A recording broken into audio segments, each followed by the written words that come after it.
In this video, you are going to see how to insert headers in first page only in Microsoft Word document, as you can see here. Let's get started. Here I have multiple pages.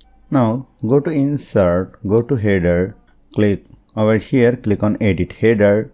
Now let me write a header, knowledge for future, select it, make it bold, increase the font size and make it center.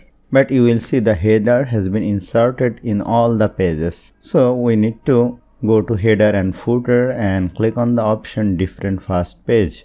Then you will see the first page header has been removed. Now copy this header, Ctrl C to copy and click on over here, Ctrl V to paste. Now select this header and click on delete. Then you will see the header has been deleted from the second pages, and click on close header and footer, and you will see this is perfect for me.